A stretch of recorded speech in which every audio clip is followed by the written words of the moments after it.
everyone, it's Jessie, an artist living in Japan. Today we have this lovely bae, Yasmin Muñez, our interior designer extraordinaire. She makes sure all your plumbing is in tip-top shape, confirms all fireplace regulations are in order, fills your home with the best organic, environmentally safe scents, and warms your seat so you don't have to. She's joining us in the Vixella shell challenge today, where we make this into this. This is a building challenge in The Sims 4. There are a few rules, so if you're interested in those, the link is up here on the screen and down in the description. Basically, then don't f it up. Also, not only do I make these builds, but draw them as well. I include a character and a little description of the character and house just to add more depth. So if you're interested in the artwork and don't really want to see the build, go ahead to that video. The link for that will be again here on the screen and in the description. Now, let's move on to the build. Our lovely Yasmin Muñez decided to make this shell in sunny Newcrest, a world that's great for taking pictures during summer or almost die by lightning during a thunderstorm.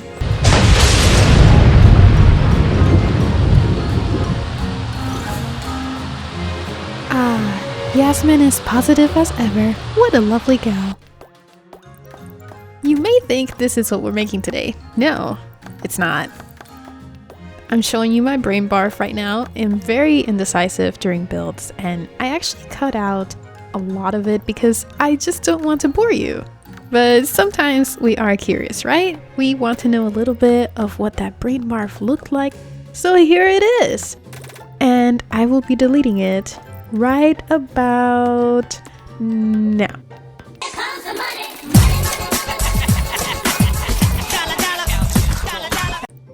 But in all seriousness, I did go through that tunnel of no return in Pinterest for some inspiration because I wanted the front of this to just make you think, wow. So right now, what you're looking at may not really make sense, but I promise it will make much more sense later.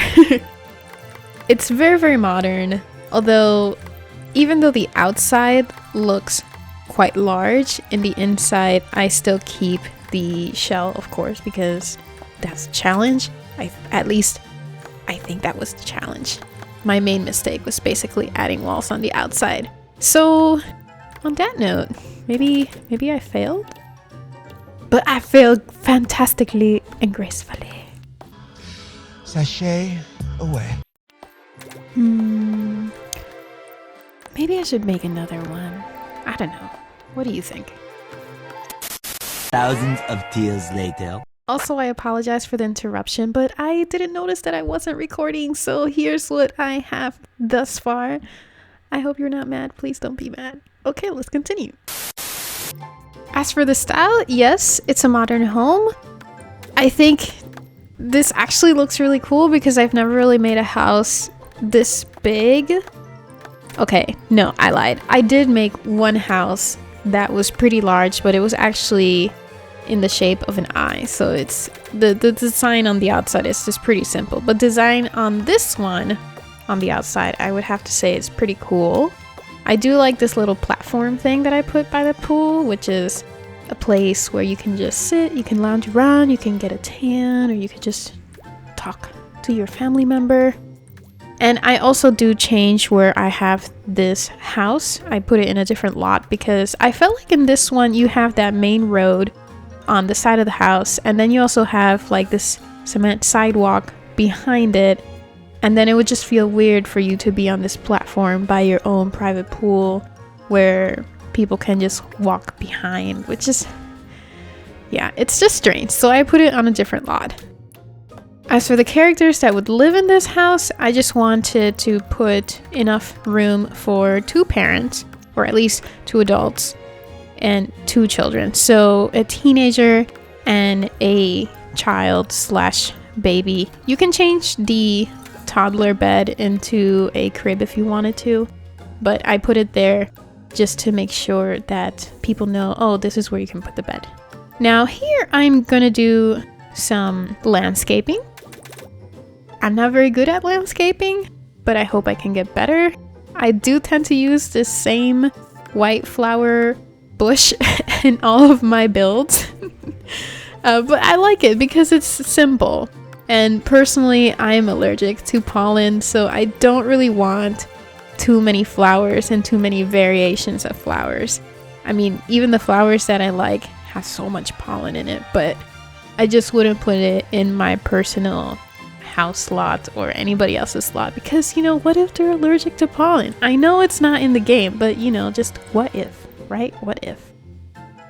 On a very contradictory note, I do not put many curtains in my builds because Sims just don't really care about looking inside your windows unless you have a mod where you have peeping toms. But besides that, the game doesn't come with peeping toms, doesn't come with burglars. It's a very safe world.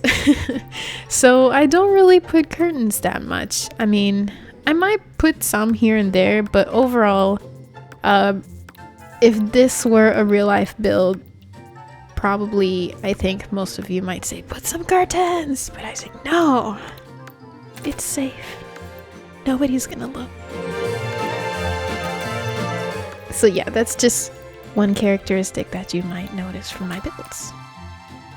As for the backyard, I kept it extremely simple. Where I have the car there, that's a debug item, and again, that was also pretty simple too. I don't like too much clutter either, and I don't put too much foliage outside, maybe because I'm not really good at it, but I swear I will practice, I promise. As for the inside, I do use these bookshelf doors to hide the toilet room that has the little sink, the mirror, the toilet, and your toilet paper because you need toilet paper. And the reason why I do this is because this is how Japanese homes and hotels, basically everywhere, you see this everywhere in Japan. The toilet is separate from the rest of the bathroom because it's considered unsanitary to do business number 1 and 2 in the same room where you're cleaning yourself. So you're always gonna see that in my builds.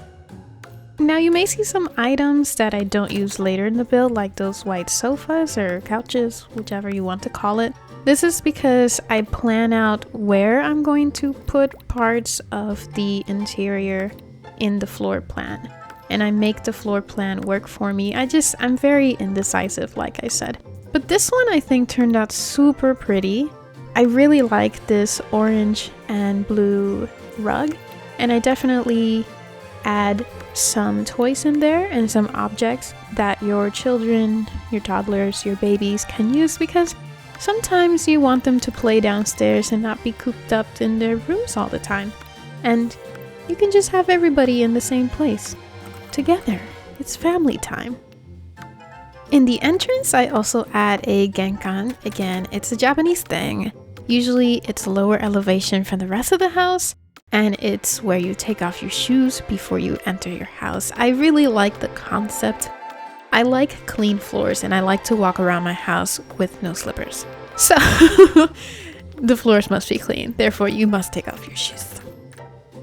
And again, I just want to spread some Japanese influence into this game because I don't really see many other people adding these realistic features of Japanese homes into the game. You know, same thing with the separate toilets. I haven't seen anybody else do that. If you've seen someone else do that, please let me know, you know, correct me in the comments. I cannot see the billions and billions of builds, but I do try to see as much as I can. As for the kitchen, I went for a simple color palette, which is just black, dark timber. I do try to put the microwave in the corner inside the cupboards, but when I player tested it, it just didn't really work, so I just went with the cupboard from I believe the Parenthood pack. Oh, and then I put a simple table here just so that they can have a quick meal. They can always eat together, and I do put the toddler high table chair thing on the other side of the wall so that they can also be included during mealtime. Which reminds me, I hope you saw the results for our last vote on the community knitting stuff pack that has come in just recently, and I'm so glad that the loom clutter object made it, because I myself love weaving in real life. I actually don't have my loom with me in Japan because I feel it felt too big to send over, and I didn't want it to be broken because, you know, whenever you send packages or you put stuff in your suitcase or you carry it with you as carry-on, there's always the possibility of it being broken or damaged, and I didn't want this to be damaged. So I don't have it with me. Another reason is I realized buying any type of yarn here is actually very expensive compared to American prices. So I'm just very happy to see that in the final votes, the loom came in. Yay! I really hope the overall pack comes out to be a good one that all of us would want to use. I was a little bit disappointed for certain parts of the voting process because I thought, we already have this item. Why did people vote for this? But again, we just play the game differently, so we can't all have what we all want. I don't know. I think when everybody compromises, that's when you truly know that nobody's happy. But that's when it works. Oh gosh. If you know that reference, please let me know, because that's a reference from one of my favorite TV shows. Anyways, for the top floor, you see the bedrooms. So I made the parent bedroom, and now making the closet where they have those cupboards and the mirror, and just a very lovely and simple design. For the teen room, you saw all the art objects. They can do a lot of stuff in their room. And then this is just a coping mechanism for me to avoid making the toddler slash baby room. I just feel like I'm not very good at them, but in the end, I have to say it came out pretty good. I actually quite like it. It's simple and it still matches the rest of the house, which, by the way, maybe I'm going on a tangent, but here's something that I don't understand. How come in other people's builds the kids' room is like an explosion of color? Because when I was growing up in Puerto Rico, I didn't have explosion of colors in my bedroom. I didn't really spend much time in my bedroom either. I was outside trying to climb palm trees, which you quickly realize that it's actually quite hard to do and it hurts a lot. So yeah, please enlighten me. Why do you guys out there explode your kids' room with color? I just want to know why. Oh, and by the way, this curtain was actually really hard to put on.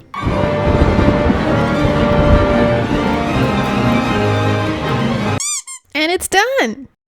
And here's the beautiful home that everyone has been waiting for.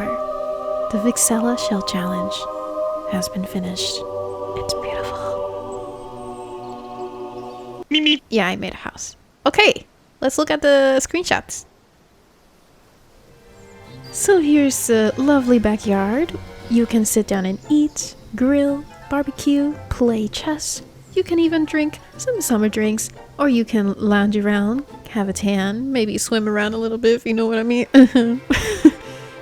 You can have some pot plants there too. You can pretend to have a car, and then here's the side of the house. Here's the balcony for the very artsy sim.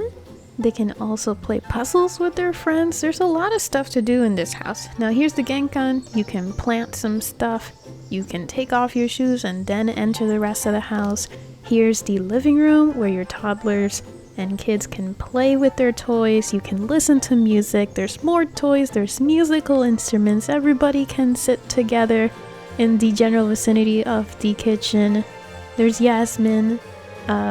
There's a lot of stuff to do here too. There's the little journal that I just put there. Here's the kids' room. I love this little giraffe toy thing. It's just very cute. And here's the teenage room on the inside. Again, they can sleep, they can play with mud, they can be on the computer. And in the bathroom, the bath and shower is separate. Same thing with the toilet, is also separate from the center area where the sinks are. Lastly, it is the parents' bedroom. Is very simple. You can put anybody here, and I hope you like this build.